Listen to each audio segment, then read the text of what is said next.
In this video, we will learn how to propagate corkscrew vine from cuttings. I will show you how long it takes to see roots form, when and how to introduce the newly sprouted plant into the ground, and I'll also tell you when you can expect to see your first flowers develop. Stick around till the end of the video to learn how you can keep your plant alive after you transplant it. Let's get started. Cuttings are best taken when there is new growth, so either during spring or summer. Make sure you sanitize your scissors in order to reduce infecting your new plant cuttings. The cutting should be between 4 to 6 inches long, and you need to cut it just after the node. Remove the leaves and stick it in water. I'm a firm believer in the phrase, grow some and more, because gardening really comes down to probability. The more cuttings you take, the more likely you are to succeed in having a cutting sprout roots and also survive the initial shock of transplantation. Here's a tip.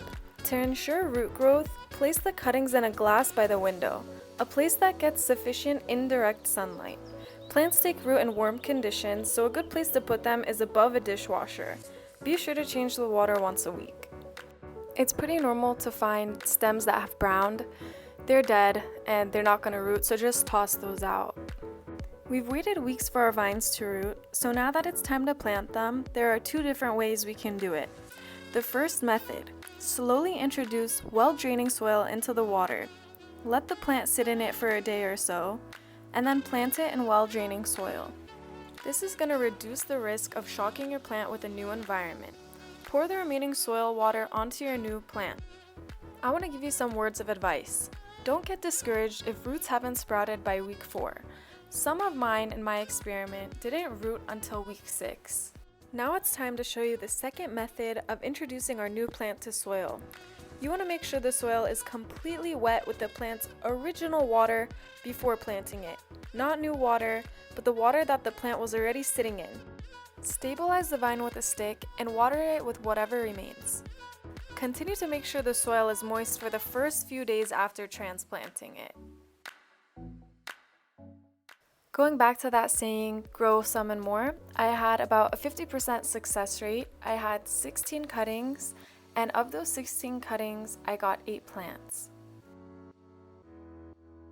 You can expect to see your first blooms around 6 to 7 months after planting your first cutting. In Southern California, corkscrew vine blooms all year round. Tug the stems to make sure the roots are in place. If you can't pull the plant out, it means that it's ready to go into the ground. Although corkscrew vine loves full sun, I suggest looking for a spot that has morning sun and afternoon shade for your first cutting. The plant won't die and you can continue getting cuttings from it.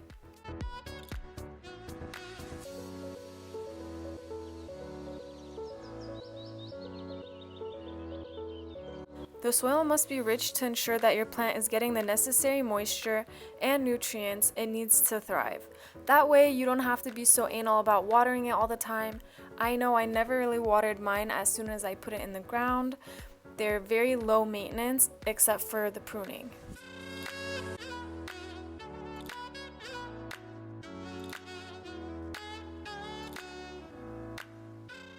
Every week I post new videos, and later this week I'll have a video out on how to grow osteospermum.